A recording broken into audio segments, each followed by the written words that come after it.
Padre Santo, te damos gracias por este día. Te damos gracias por la Escritura y el Espíritu Santo. Te damos gracias, Señor, por el Señor Jesucristo y su muerte en la cruz por nosotros. Señor, danos sabiduría, entendimiento, Señor. Ayúdanos a entender las Escrituras,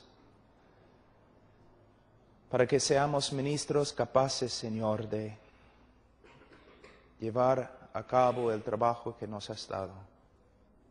Para tu gloria, Señor, en el nombre de Cristo Jesús. Amén. Hermanos, en el día de hoy hay una enseñanza que muchas veces se llama la enseñanza del cristiano carnal. Y hasta hay folletos que dicen que hay 3 grupos de personas en la iglesia, ¿no?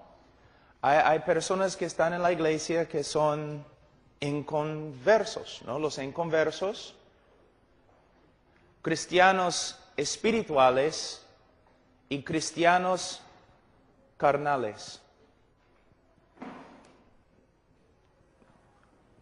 El cristiano va a pecar, de verdad. Un cristiano verdadero puede caer en la carnalidad, es cierto. Pero no es bíblico hablar de un estado de cristianismo que se llama carnal. No hay tal cosa como un cristiano que vive siempre en la carnalidad. Una persona que vive continuamente en la carnalidad, sin crecer, sin madurarse, sin disciplina, no es cristiano. Pero nosotros, cuando yo escucho las prédicas, yo escucho otra cosa. Tenemos la idea que si una persona hace su decisión, es creyente.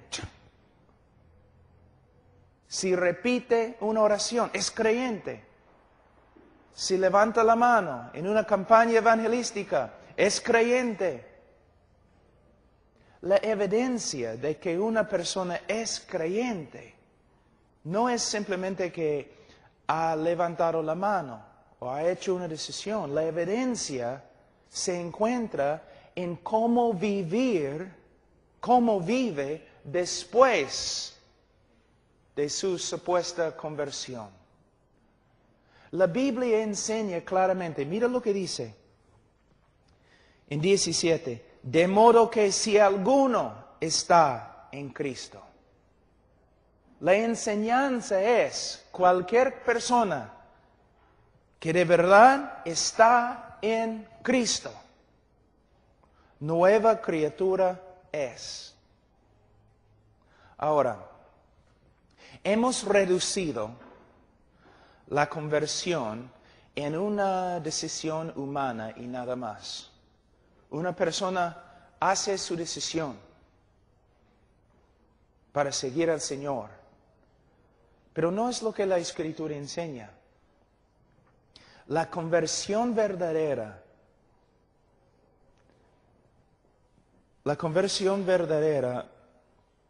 es el resultado de la obra regeneradora del Espíritu Santo. Si una persona llega a ser cristiano, es por medio de una obra sobrenatural de Dios. Una persona que llega a ser cristiano ha sido cambiado y ha llegado a ser una nueva criatura, algo totalmente diferente. No es que simplemente ha cambiado de opinión. No es que simplemente ha hecho una decisión. Ontológicamente. Hay una palabra, ontología, que proviene de una palabra griega, ontos, que se refiere a nuestro ser, la esencia de lo que somos.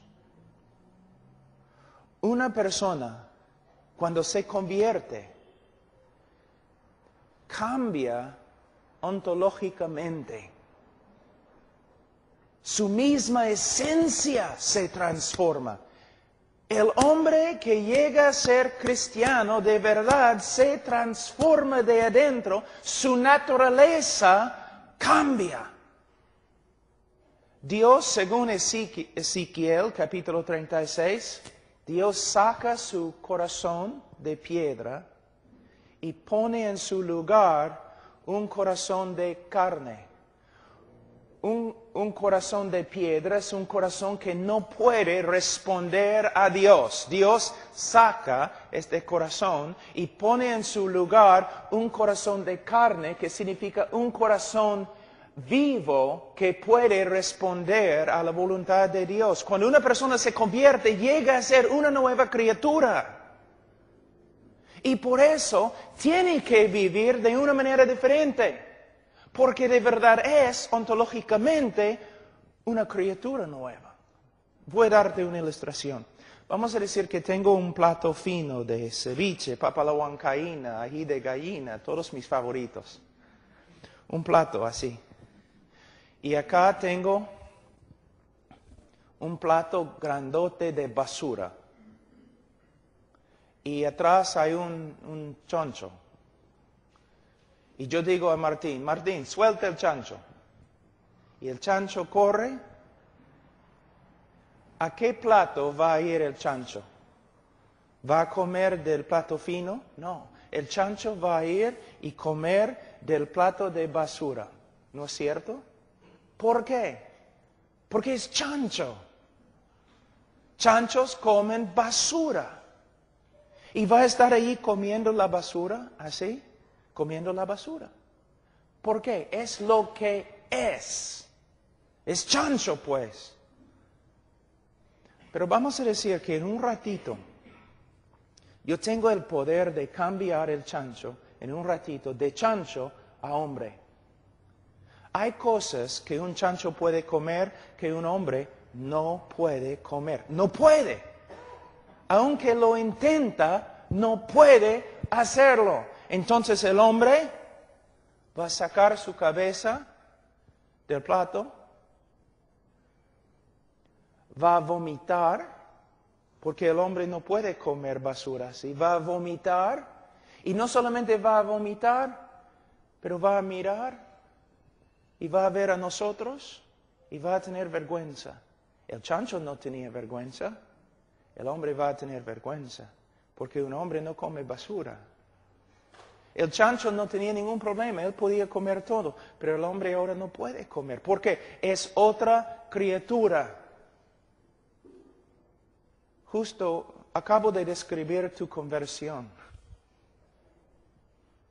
y mi conversión. Estamos allí comiendo del mundo, la basura del pecado, felices, sin vergüenza, comiendo todo, tragando todo, felices. Nos gusta. Pero un día el Señor nos regeneró, nos recreó. Ahora somos nuevas criaturas. No queremos comer de la basura. ¿Te gusta comer? Se nota que a algunos de ustedes les gusta comer. ¿Te gusta comer? Entonces voy a poner acá un plato muy fino de un ceviche, pero de Sullana, pues, de mero, ¿no? Entonces cada uno de ustedes, especialmente hermano Zacarías, ustedes van a ser tentados. Ay, caramba, casi no puedo resistir. Tentado. Pero si yo pongo acá un plato de vómito de perro, ninguno de ustedes van a ser tentados. En vez de ser tentados, ustedes van a querer alejarse de este vómito. ¿Por qué?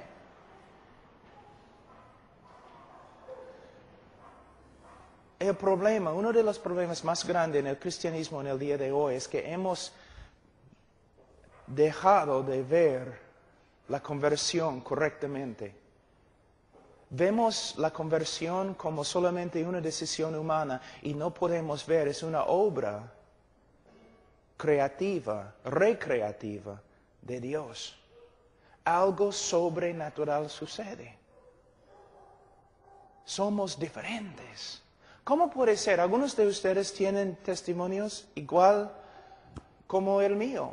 ¿Cómo puede ser que soy un hombre inmoral, totalmente inmoral, un borracho, me gustó ir a las fiestas y las chicas y todo lo demás, y en un día, yo estaba allí en la universidad, yo me voy a la biblioteca, ellos ya me habían testificado, pero yo estaba allí a solas en la biblioteca y empecé a pensar en lo que escuché de ellos. Caramba, Jesús es el Cristo, es el Hijo de Dios. Murió por mí. ¿Qué estoy haciendo? Señor, sálvame. Voy a seguir a Cristo. Totalmente diferente. El próximo día estoy ahí en la universidad, no tomando, sino yo estoy ahí parado en la vereda predicando. ¿Qué pasó? ¿Una decisión humana?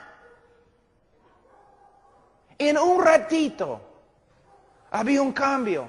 Las cosas que yo amé, ahora aborrezco. ¿Cómo puede ser?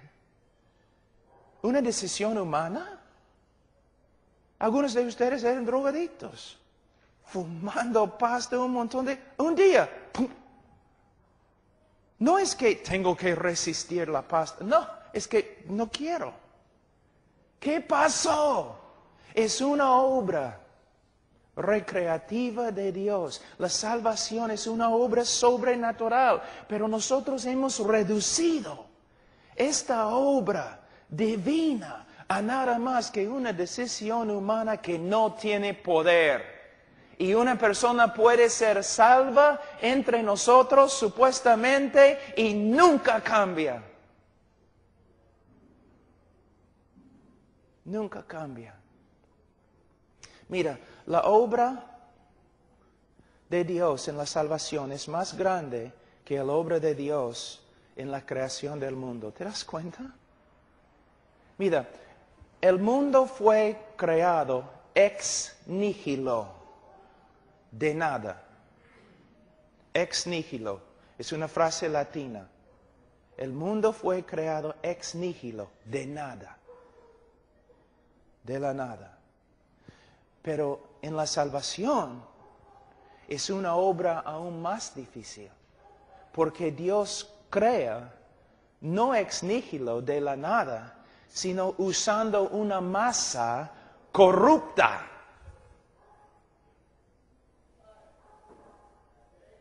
Y de esa masa corrupta, Él recrea un hombre nuevo. Entonces, ¿los cristianos pecan? Sí. ¿Los cristianos pueden caer en pecado? Sí. ¿Los cristianos pueden caer en carnalidad? Sí. ¿Pueden quedarse allí como estilo de vida? No. Pero mira cómo aconsejamos a las personas. Una persona hace su decisión con nosotros y luego no cambia y vive en pecado. Y los pastores mayormente un pastor va a él y dice, hermano, eres creyente. Yo estaba allí cuando recibiste a Cristo, eres creyente, pero no estás viviendo como creyente. No vas a tener recompensa en el cielo. Tú tienes que empezar a vivir como creyente. Eso está mal. No es lo que la Escritura enseña. Como un sacerdote católico, tú estás asumiendo que esta persona es creyente, simplemente porque pasó por un rito. La manera bíblica de aconsejar a esta persona es, mira, yo estaba allí cuando hiciste una decisión. Yo estaba ahí cuando fuiste bautizado. Has confesado a Cristo como tu Señor y Salvador, pero ahora estás viviendo como un incrédulo.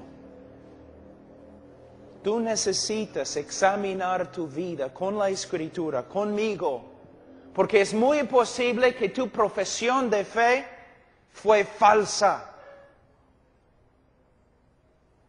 ¿Ves? Estamos así.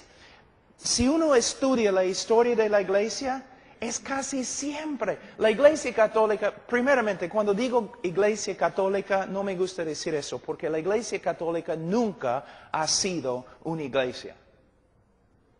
Es muy importante entender eso.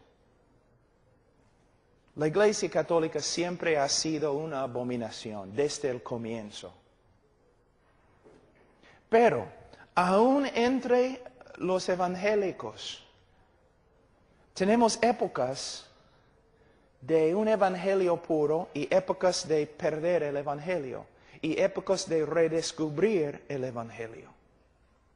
Mira, en Inglaterra, por ejemplo, la iglesia evangélica, vamos a decir, perdió la doctrina de regeneración. Y todos en la iglesia se creían salvos. ¿Por qué? Porque no habían hecho su decisión. Asistían a la iglesia cada domingo, pero no había vida, no había crecimiento, no había devoción pura, solamente religión. Fidelidad a un culto, nada más. Pero de ahí vinieron predicadores como Jorge Whitefield, aún Juan y Carlos Wesley, Daniel Rollins, Hal Harris y otros que decían, no. La evidencia de que somos salvos por medio de la fe es que hay vida espiritual. No solamente que asistimos a un culto, no solamente que decimos que ya hemos hecho nuestra decisión.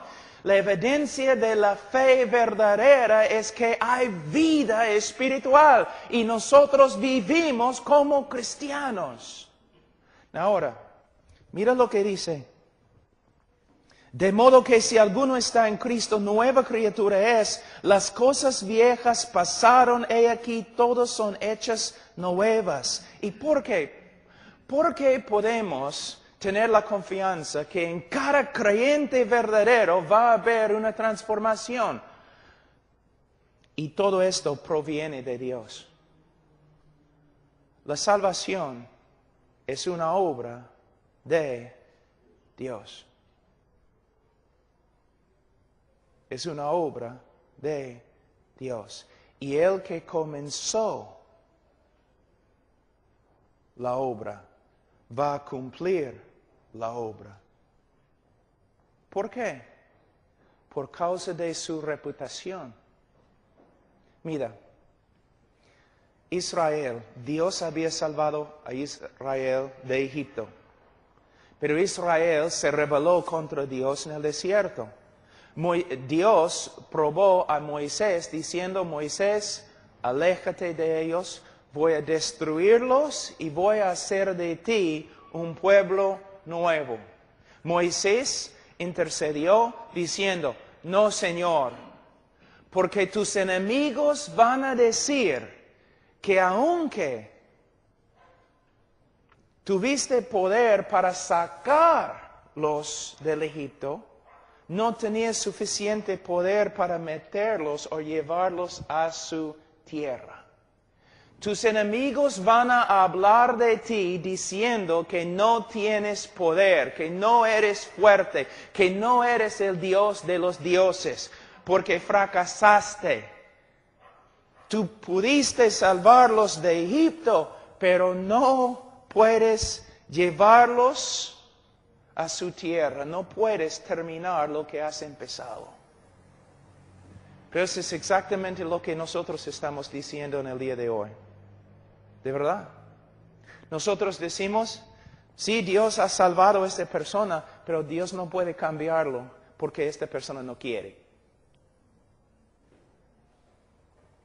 Dios ha salvado a esa persona, pero todavía está fumando pasta, todavía viviendo en inmoralidad, pero Dios lo ha salvado.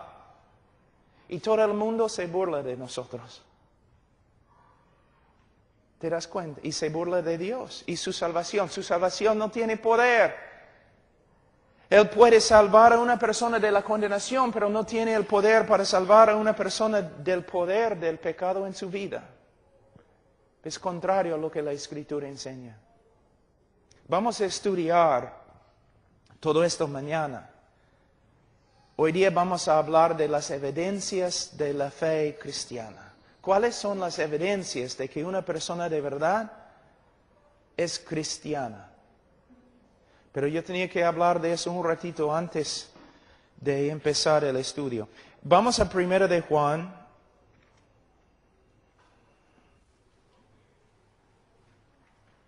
Capítulo 5.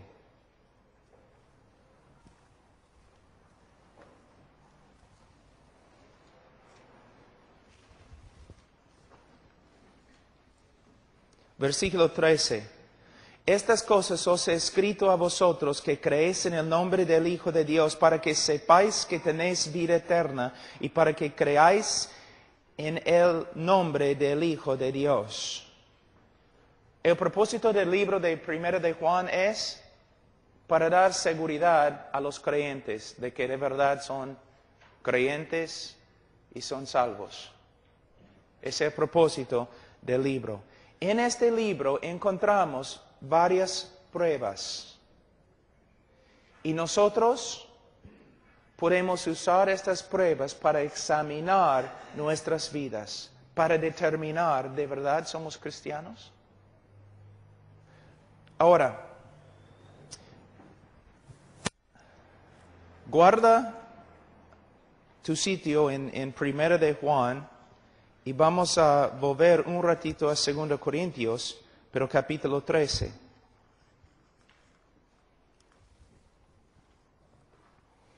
Versículo 5. Now, había personas en la iglesia en Corinto que no estaban portándose como creyentes. ¿Por qué? Porque por lo menos algunos de ellos no eran creyentes. Entonces Pablo vino a la iglesia en Corinto por medio de esta carta y mira lo que dice. En capítulo 13, versículo 5 de 2 Corintios, él dice, examinaos a vosotros mismos si estáis en la fe, probaos a vosotros mismos. ¿Cuándo es la última vez que dijiste a un hermano que debe hacer eso? ¿Que debía hacer eso? Cuando un hermano o una persona en la iglesia no está viviendo conforme a las Escrituras, ¿qué le has dicho? Le has dicho, oye hermano, eres hermano, debes portarte como un hermano, no vas a tener recompensa en el cielo, eres salvo pero no te portas como cristiano. No, debes ir al hermano diciendo, hermano, examínate a ti mismo para ver si eres creyente. Pruébate a ti mismo. Examina, hermano, tu vida a la luz de la Escritura para ver si eres creyente. ¿Ves la diferencia? ¿Cuántos pueden ver la diferencia? ¿Ves la diferencia? Hay una diferencia grande. Nosotros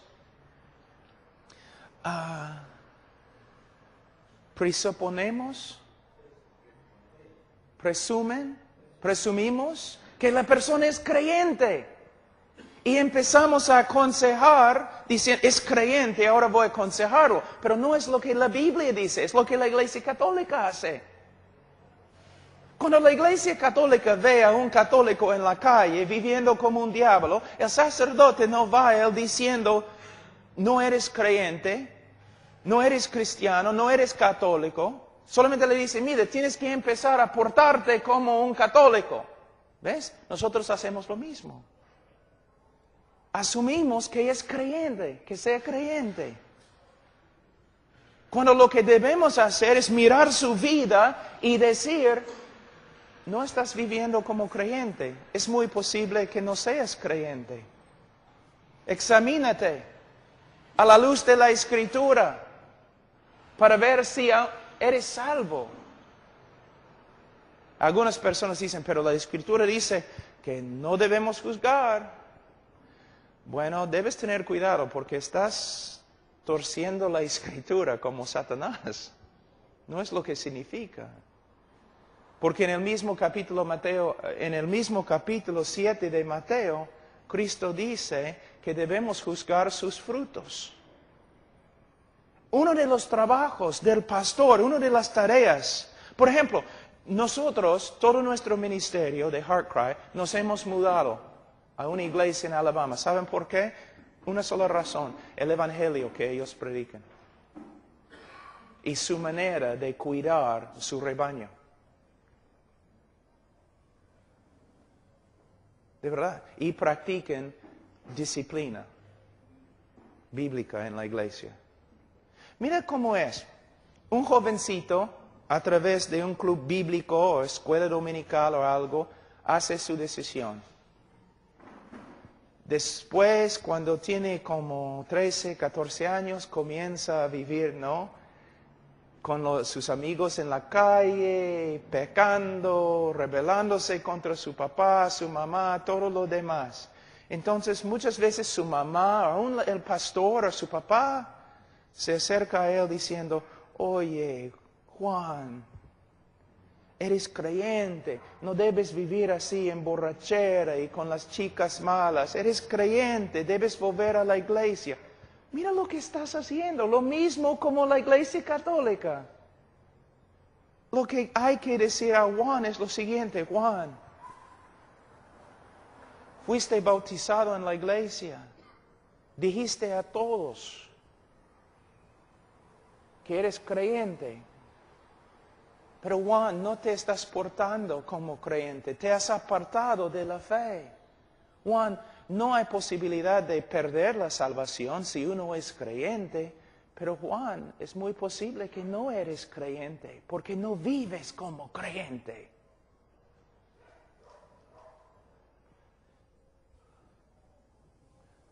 Mira, vamos a decir que voy a la sierra por la carretera central donde hay llamas. Y como gringuito yo digo, qué bonito, qué bonita vaca. Y tú dices, Pablo, no es vaca, es llama. No es vaquita, ven vaquita. No, Pablo, no es una vaca, es una llama. Pero no es una vaca. Pablo, siéntate. Mira, una llama tiene las siguientes características. Una vaca tiene otras características. Este animal tiene características de una llama, no tiene las características de una vaca. ¿Por qué podemos usar lógica así con respecto a los animales, pero los pastores no pueden usar la misma lógica en la iglesia? ¿Habla como creyente? No. ¿Vive como creyente? No. ¿Piensa como creyente? No. Pero es creyente. ¿Por qué? Porque yo estaba allí cuando hizo su decisión, cuando oró su oración, cuando pasó por este rito evangélico mío. ¿Y cuántas personas están en la calle ahora viviendo como diablos, pero se creen salvos por causa de ti y tu manera de evangelizar? Porque tú le dijiste que era salvo. Porque pasó por tu rito evangélico, igualito al sacerdote católico, que dice a todos los peruanos que son salvos porque una vez en su vida fueron bautizados como niños. ¿Te asusta? Debe asustarte. Debe asustarte. ¿La salvación es por medio de la fe? Solo por medio de la fe. ¿Por medio de obras? No, es blasfemia decir que la salvación es por medio de obras. Pero nosotros hemos reducido el Evangelio y la invitación a nada más que un rito evangélico que es la hermana del rito católico. Y hay un montón de personas que se creen evangélicos, que están cometiendo fornicación constantemente, están viviendo en inmoralidad y todo lo demás, pero se creen salvos por causa de nuestras prédicas. Es así. Y si tú dices no, entonces vamos a volver a la escritura, pero también vamos a volver a la historia de la iglesia. Vamos a volver a los padres, los bautistas tempranos, y vamos a comparar nuestra manera de evangelismo con ellos.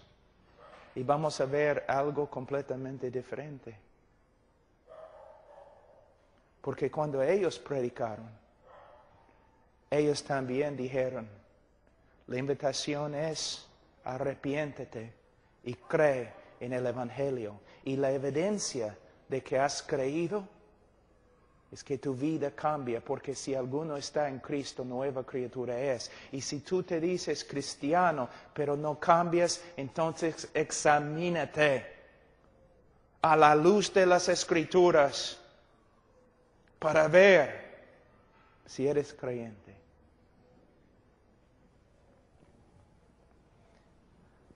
Ahora,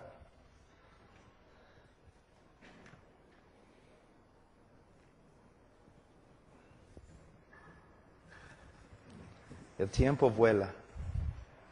Vamos a ver en 1 de Juan capítulo 5, versículo 13. Estas cosas os he escrito a vosotros que creéis en el nombre del Hijo de Dios, para que sepáis que tenéis vida eterna y para que creáis en el nombre del Hijo de Dios. Entonces, Juan va a darnos, a través de todo el libro, varias pruebas por las cuales, o con las cuales podemos examinar nuestra vida. Pablo dice, examínate, pero ¿conforme a qué? ¿A cuál estándar vamos a examinarnos? El estándar de las Escrituras, y las Escrituras primera de Juan. Entonces vamos a Juan capítulo 1 y vamos a empezar. Juan 1, versículo 5. Este es el mensaje que hemos oído de Él y os anunciamos. Dios es luz y no hay ningunas tinieblas en Él. Si decimos que tenemos comunión con Él y andamos en tinieblas, mentimos y no practicamos la verdad. Pero si andamos en luz, como Él está en luz, tenemos comunión unos con otros, y la sangre de Jesucristo, su Hijo, nos limpia de todo pecado. Ahora, ¿qué está diciendo? Well, primeramente necesitamos entender lo que significa Dios es luz. Mayormente cuando pensamos en este texto, pensamos, bueno, Dios es santo. No hay pecado en Dios. Y bueno, es cierto, Dios es luz, no hay pecado en Él. Pero Juan también tiene otro significado aquí. Había un grupo que después llegó a llamarse los gnósticos. Y la raíz de ellos están aquí. Era un grupo de herejes terribles. Y ellos enseñaron que Dios no era luz, sino Dios era oscuro, misterioso. Tenemos una palabra esotérico, que uno no puede conocer a Dios. Es un misterio. Y solamente algunos, ¿no? Algunos maestros bien altos y espirituales pueden entender. Los demás no pueden entender. Pero Juan viene y dice, no, Dios no es esotérico, no es oscuro, Dios es luz. Dios nos ha mostrado, nos ha revelado quién es y lo que es su voluntad. Entonces, cuando la Biblia dice aquí, en 1 de Juan, que Dios es luz, significa que Dios se ha revelado a sí mismo a nosotros y nos ha mostrado quién es, su carácter y lo que quiere, su voluntad. Entonces, cristianos pueden conocer el carácter de Dios, los atributos de Dios y entender quién es. Y también los cristianos pueden entender la voluntad de Dios para hacer lo que Él quiere. Entonces Dios es luz, nos ha revelado su carácter, su naturaleza y su voluntad. ¿Me entienden, hermanos? Ahora, dice en versículo 6, si decimos que tenemos comunión con Él. En el día de hoy, en la interpretación moderna, en el día de hoy, algunos enseñan que eso está refiriéndose a un creyente que tiene comunión con Dios, ¿no?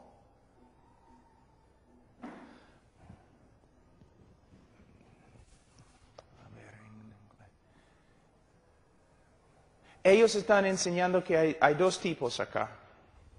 Que está hablando de cristianos que tienen comunión con Dios y cristianos que no tienen comunión con Dios. Pero no es la interpretación antigua ni la interpretación bíblica. Cuando la Biblia se refiere a una persona que tiene comunión con Dios, está refiriéndose a un creyente.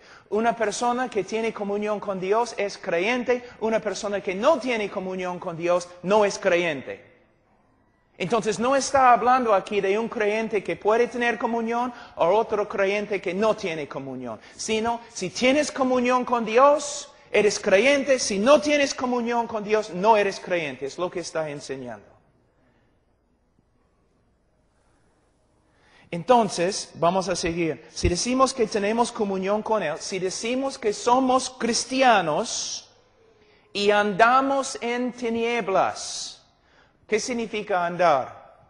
Well, la palabra pateo significa andar, pero esta palabra es peripateo, que significa no solamente andar, sino andar por todos los lugares, así, caminando por así. En todo aspecto de su andar, de su manera de vivir. Cuando habla de andar, está hablando de nuestra manera de vivir. Entonces, Él dice, si decimos que somos creyentes y andamos en tinieblas o vivimos un estilo de vida que contradice lo que Dios nos ha revelado acerca de sí mismo y su voluntad, ¿qué pasa? Dice, mentimos y no practicamos la verdad.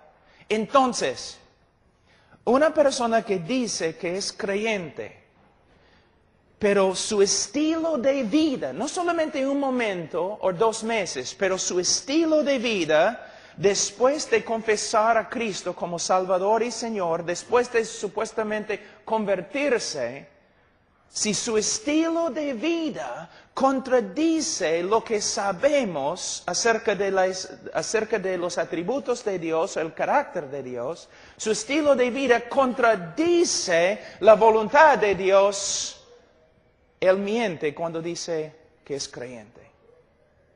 Ahora, si tú me sigues con una cámara antigua que toma solamente una foto, ¿no? ¿Tú puedes seguirme? Y tarde o temprano vas a ver un pecado, ¿no es cierto? Y con tu cámara tú puedes, ¡pah! Así, ya. Pablo pecando, una foto, evidencia. Y tú puedes mostrar la foto acá, y tú puedes decir, mira, Pablo es pecador y no es creyente. Pero tú has tomado solamente un momento en mi vida, nada más. Entonces no es evidencia sólida que soy una persona que practica el pecado. Tú me has capturado en un momento de mi vida. Pero si tú sigues mi vida con una cámara de video y tú sigues mi vida meses y meses y meses y meses, filmando y filmando.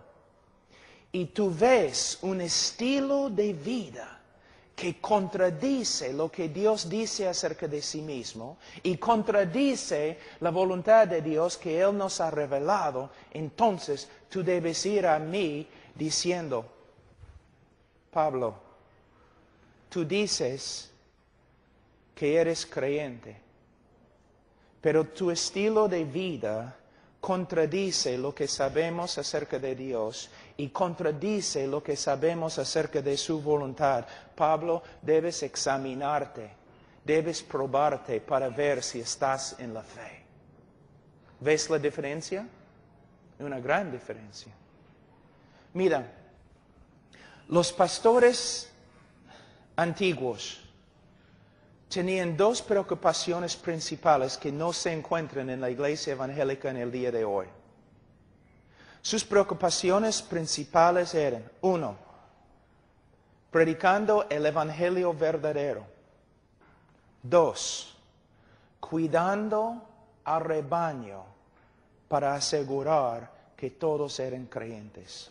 En el día de hoy, predicamos el evangelio, un evangelio reducido a algunas leyes espirituales y nunca nos preocupamos por la salvación de una persona. Asumimos que son salvos y luego solamente tratamos de discipularlos. Y la razón por la cual mucho del discipulado que hacemos fracasa es porque estamos tratando de discipular inconversos que no tienen el Espíritu Santo.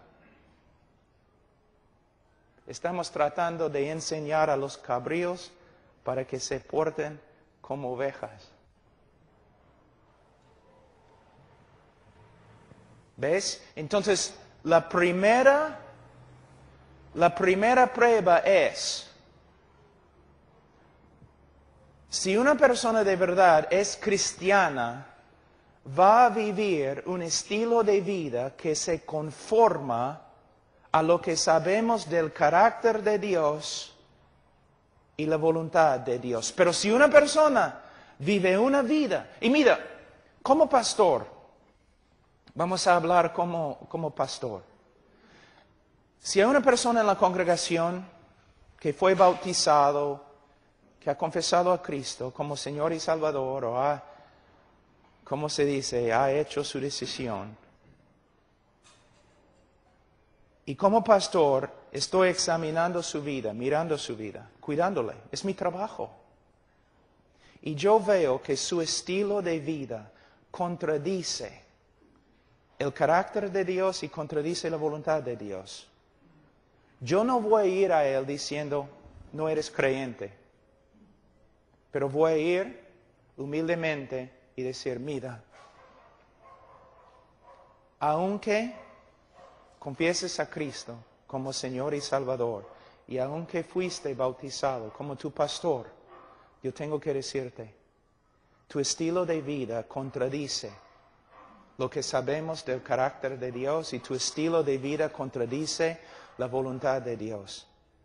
Tú debes tener bastante miedo. Es posible que ni eres creyente. Esa es la manera de aconsejar de las Escrituras, del apóstol Pablo, de los bautistas tempranos, pero no de los evangélicos ni los bautistas en el día de hoy, porque nosotros aconsejamos más como la Iglesia católica que la Iglesia bíblica. Mira lo que hacemos, la diferencia. Voy a repetir, antes que continuemos, la Iglesia católica asume que una persona es católica, que es cristiana. Y cuando esa persona vive como diablo, ellos todavía asumen que es católica, que es cristiana, y solamente reprende a la persona diciendo, eres católico, debes vivir como un católico. La iglesia evangélica en el día de hoy, iglesia bautista, hace lo mismo. Porque tenemos esta superstición de evangelismo que usamos, de la persona tiene que hacer su decisión. Esta persona oró conmigo, por eso es salva. Tú no sabes que es salvo. Pero nosotros asumimos, ya, hiciste su decisión, es creyente. Pero cuando no vive como creyente, nosotros decimos, igualito a la Iglesia Católica. Eres creyente, pero no estás viviendo como creyente. ¿Cómo sabes que es creyente? Si no se porta como creyente, muy posible no es creyente. Más bien debemos decir, confesaste a Cristo, pero no vives como creyente. Es muy posible que no eres creyente. Examínate, pruébate, conforme a este examen que tenemos en 1 de Juan. Entonces, la primera evidencia de que una persona es cristiana es que anda en la luz. Vive un estilo de vida que se conforma a lo que sabemos de la voluntad de Dios y el carácter de Dios. Ahora, la segunda prueba, versículo 8. Si decimos que no tenemos pecado, nos engañamos a nosotros mismos y la verdad no está en nosotros. Si confesamos nuestros pecados, Él es fiel y justo para perdonarnos nuestros pecados y limpiarnos de toda maldad. Si decimos que no hemos pecado, le hacemos a Él mentiroso y su palabra no está en nosotros. Ahora, ¿qué significa? Significa lo siguiente. Primeramente, todos los cristianos van a luchar con el pecado. Pero hay una gran diferencia entre una persona que lucha contra el pecado y una persona que vive en el pecado como un estilo de vida. Aquí tenemos otra evidencia del cristianismo verdadero. El cristiano verdadero, cuando peca, el Espíritu Santo le va a convencer de su pecado, va a tener un corazón contrito, va a arrepentirse y va a confesar su pecado. Una de las evidencias más grandes de que una persona es cristiana no es que sea sin pecado, sino cuando peca. No puede vivir con su pecado, sino tiene que arrepentirse y confesar su pecado. ¿Me entienden, hermanos? Una de las evidencias más grandes del cristianismo es un corazón contrito que tiembla ante la palabra de Dios y confiesa su pecado. Su vida es una vida de confesión y contrición.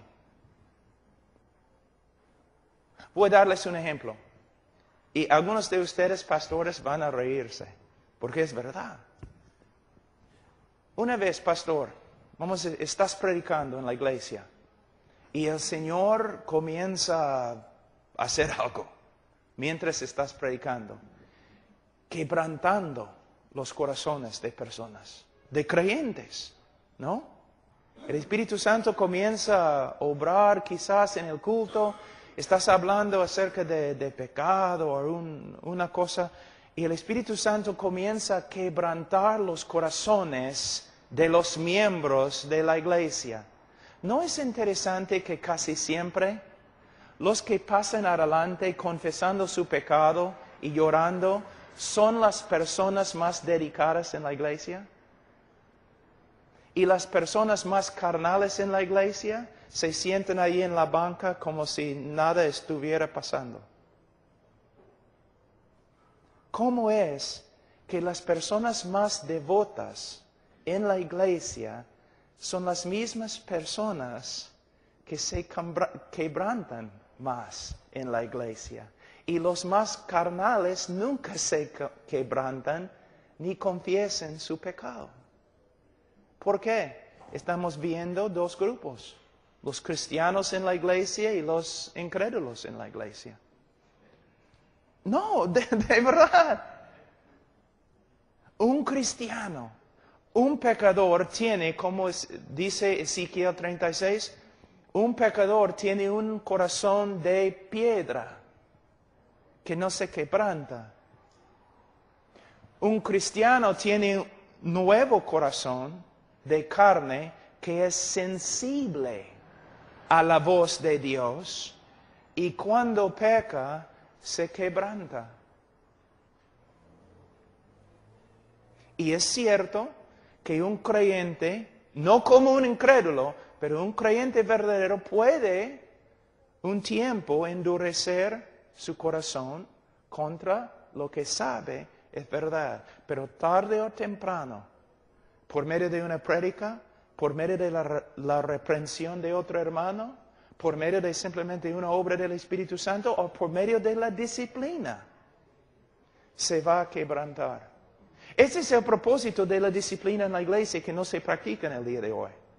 ¿Y sabe qué? En las confesiones de los bautistas ellos siempre decían, si una iglesia no practica la disciplina bíblica, no es una iglesia verdadera. Es uno de los propósitos de la disciplina en la iglesia, de Gálatas capítulo 6, 1 y 2 y de Mateo 18. Si tú ves a un hermano y tú crees que el hermano está en pecado, tú tienes que ir al hermano y reprenderle a solas, tú. Si se arrepiente, has ganado a tu hermano. Pero si él no está de acuerdo contigo y dice, no he pecado, entonces debes traer otros dos contigo. Hombres sabios y maduros, quizás los pastores. Y tú tienes que hablar con tu hermano y los pastores o los otros dos hermanos tienen que juzgar para ver quién tiene razón. Y si ellos dicen también, hermano, este hermano tiene razón, estás en pecado, tienes que arrepentirte. Si el hermano se arrepiente, entonces han ganado a su hermano, gloria a Dios. Pero si no se arrepiente, entonces tiene que ir a la iglesia. Y ante la iglesia tiene que escuchar, porque la iglesia va a juzgar a los ángeles, la Biblia dice. La iglesia tiene que juzgar. El problema es que muchas personas en la iglesia son inconversos y no saben cómo juzgar.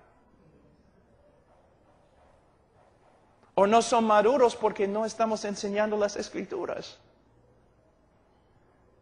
Pero la iglesia tiene que juzgar. Si la iglesia juzga y todos están de acuerdo, este hermano está en pecado y no quiere arrepentirse, entonces tienen que ponerlo fuera de la iglesia y entregarle ¿a quién?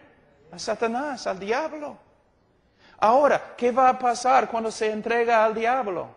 Dos posibilidades. Hay una posibilidad que nada va a pasar. Que nada va a pasar. Quizás después de entregarle a Satanás, él va a prosperar. Que nada va a pasar. Que no va a regresar a la iglesia. Todo tranquilo. ¿Sabe lo que significa? Es incrédulo. Es incrédulo.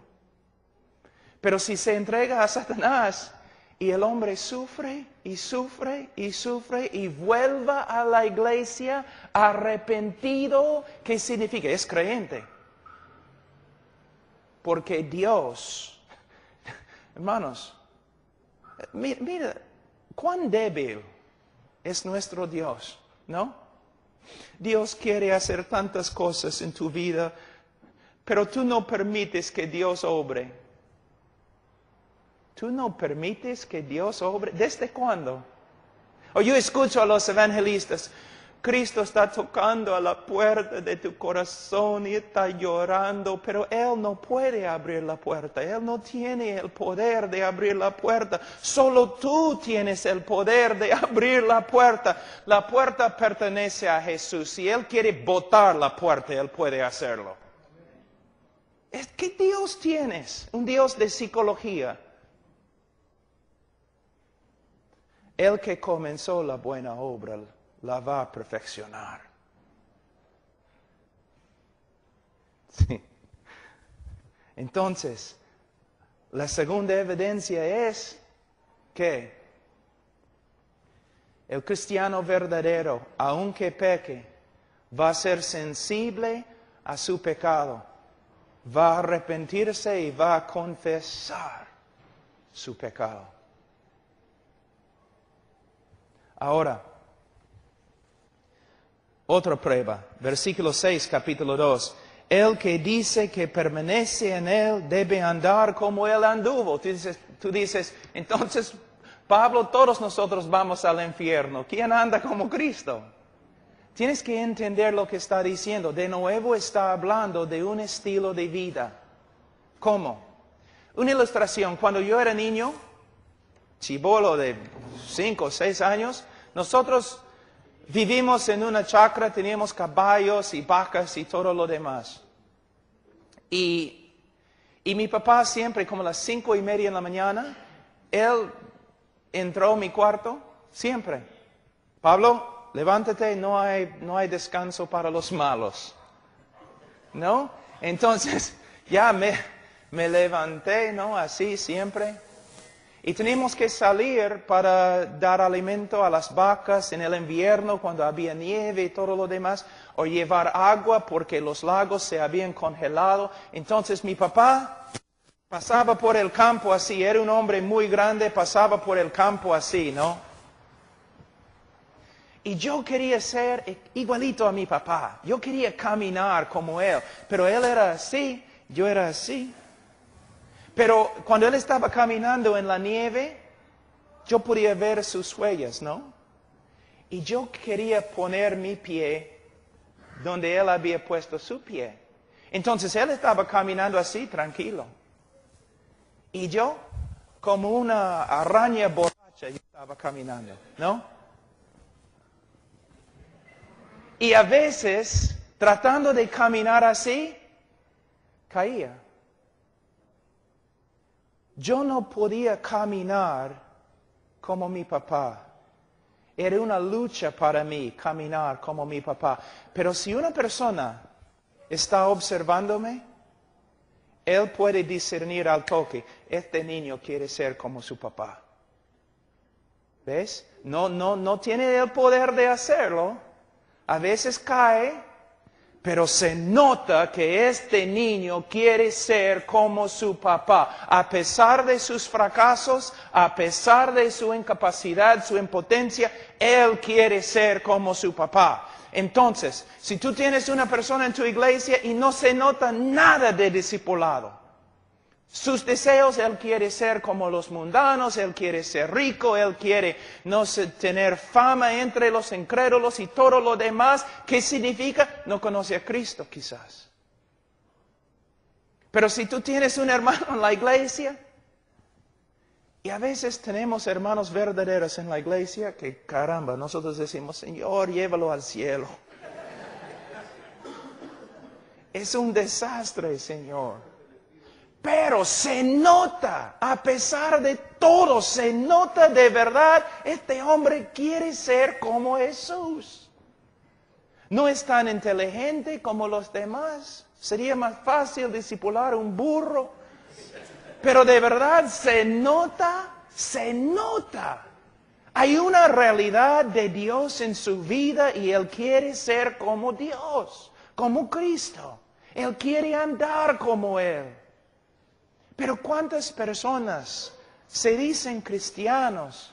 Pero ellos quieren ser como los futbolistas, como los estrellas de cine, como todos esos hombres de negocio y fama. Esta enseñanza es muy, muy buena, especialmente para los jóvenes. Joven, tú dices que eres creyente. Tu manera de hablar, tu manera de caminar, tu manera de vestirte, se nota que quieres ser como el mundo. Es muy posible, es porque eres del mundo. Entonces, la primera prueba, aquí vamos a terminar y vamos a seguir después, pero la primera prueba es un cristiano verdadero, como un estilo de vida, va a vivir de una forma que se conforma al carácter de Dios y se conforma a la voluntad de Dios. También un creyente verdadero va a tener un corazón sensible al pecado y tarde o temprano se va a arrepentir de su pecado y confesarlo. También él que es cristiano verdadero va a andar como Cristo anduvo, que significa se nota en su vida un deseo real de ser como Cristo, de portarse como Cristo, de imitar a Cristo. ¿Ok? En la próxima lectura que doy vamos a hablar de más pruebas. Y la ventaja, hermanos, ustedes pueden abrir la Biblia con una persona, un miembro de la iglesia que no anda como creyente. Tú puedes decir, mira, tienes que examinar tu vida a la luz de la Escritura. ¿Ves? Y vamos a hacerlo. Hermano, ¿andas como un estilo de vida conforme al carácter y voluntad de Dios? Hermano, ¿eres sensible al pecado? Hermano, ¿el deseo de tu corazón cómo es? ¿Andar como Cristo? Y si la persona dice, sí, es el deseo de mi corazón y tú no puedes saber lo que está dentro de mi corazón, tú puedes decir, yo no necesito saber lo que está dentro de tu corazón porque lo que está dentro de tu corazón está saliendo cada día en tu comportamiento. Nunca permitas que una persona diga, pero pastor, tú no sabes lo que está dentro de mi corazón. Porque tienes que responder, no tengo que hacerlo. Porque Cristo dijo, los conoceréis por sus frutos. Lo que está dentro de tu corazón está saliendo de tu boca, saliendo de tus manos, saliendo de tus pies. Todo lo que necesito saber acerca de ti, yo puedo saber acerca de ti por medio de observar tu vida. ¿Okay? Vamos a orar. Padre Santo, te damos gracias, Señor. Te damos gloria por todo lo que has hecho. Señor, bendice la enseñanza y, Señor, ayúdanos a entender lo que es el Evangelio verdadero, cómo dar una invitación y cómo aconsejar a los creyentes para que sepan bíblicamente que son creyentes. En el nombre de Cristo Jesús. Amén.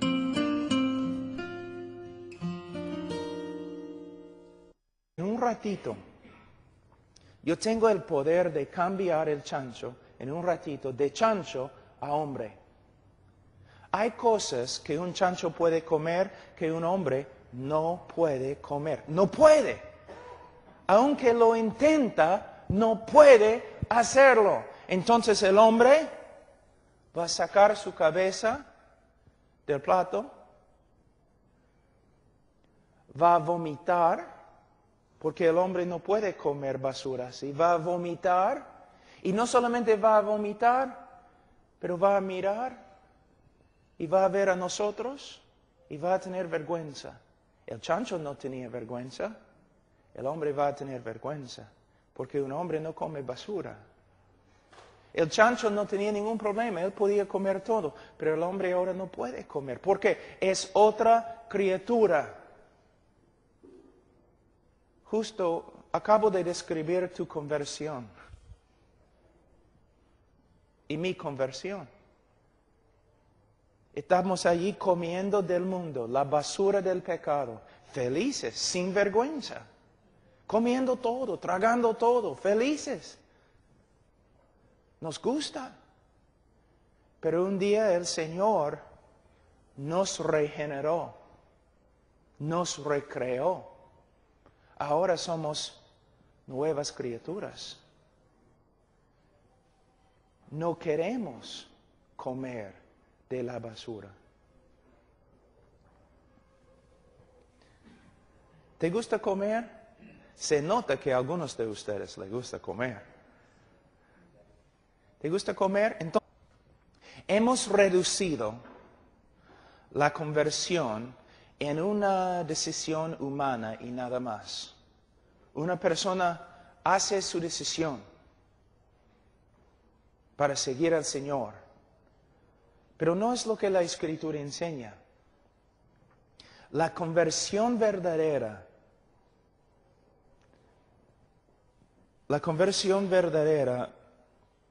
es el resultado de la obra regeneradora del Espíritu Santo. Si una persona llega a ser cristiano es por medio de una obra sobrenatural de Dios. Una persona que llega a ser cristiano ha sido cambiado y ha llegado a ser una nueva criatura, algo totalmente diferente. No es que simplemente ha cambiado de opinión, no es que simplemente ha hecho una decisión. Ontológicamente, hay una palabra, ontología, que proviene de una palabra griega, ontos, que se refiere a nuestro ser, la esencia de lo que somos. Una persona, cuando se convierte, cambia ontológicamente. Su misma esencia se transforma. El hombre que llega a ser cristiano de verdad se transforma de adentro en la carnalidad. Es cierto.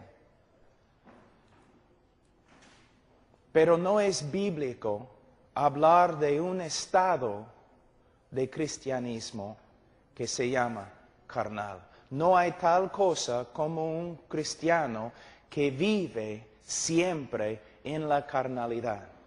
Una persona que vive continuamente en la carnalidad, sin crecer, sin madurarse, sin disciplina, no es cristiano. Pero nosotros, cuando yo escucho las prédicas, yo escucho otra cosa. Tenemos la idea que si una persona hace su decisión, es creyente. Si repite una oración, es creyente. Si levanta la mano en una campaña evangelística, es creyente.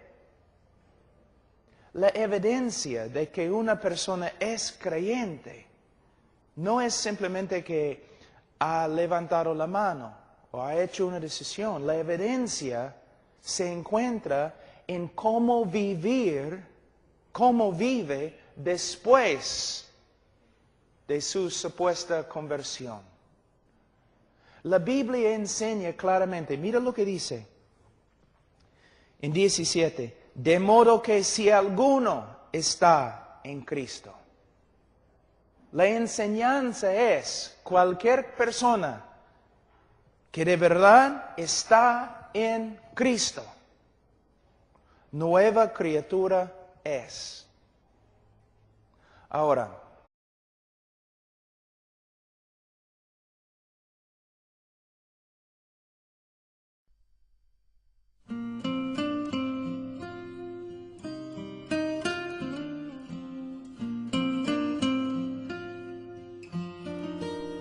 Padre Santo, te damos gracias por este día. Te damos gracias por la Escritura y el Espíritu Santo. Te damos gracias, Señor, por el Señor Jesucristo y su muerte en la cruz por nosotros. Señor, danos sabiduría, entendimiento, Señor. Ayúdanos a entender las Escrituras, para que seamos ministros capaces, Señor, de llevar a cabo el trabajo que nos has dado. Para tu gloria, Señor, en el nombre de Cristo Jesús. Amén. Hermanos, en el día de hoy hay una enseñanza que muchas veces se llama la enseñanza del cristiano carnal. Y hasta hay folletos que dicen que hay 3 grupos de personas en la iglesia, ¿no? Hay personas que están en la iglesia que son inconversos, ¿no? Los inconversos, cristianos espirituales y cristianos carnales. El cristiano va a pecar, de verdad. Un cristiano verdadero puede caer. La naturaleza cambia. Dios, según Ezequiel capítulo 36, Dios saca su corazón de piedra y pone en su lugar un corazón de carne. Un corazón de piedra es un corazón que no puede responder a Dios. Dios saca este corazón y pone en su lugar un corazón de carne, que significa un corazón vivo que puede responder a la voluntad de Dios. Cuando una persona se convierte, llega a ser una nueva criatura. Y por eso tiene que vivir de una manera diferente. Porque de verdad es, ontológicamente, una criatura nueva. Voy a darte una ilustración. Vamos a decir que tengo un plato fino de ceviche, papa a la huancaína, ají de gallina, todos mis favoritos. Un plato así. Y acá tengo un plato grandote de basura. Y atrás hay un chancho. Y yo digo a Martín, Martín, suelta el chancho.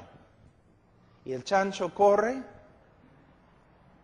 ¿A qué plato va a ir el chancho? ¿Va a comer del plato fino? No. El chancho va a ir y comer del plato de basura. ¿No es cierto? ¿Por qué? Porque es chancho. Chanchos comen basura. Y va a estar ahí comiendo la basura, así, comiendo la basura. ¿Por qué? Es lo que es. Es chancho, pues. Pero vamos a decir que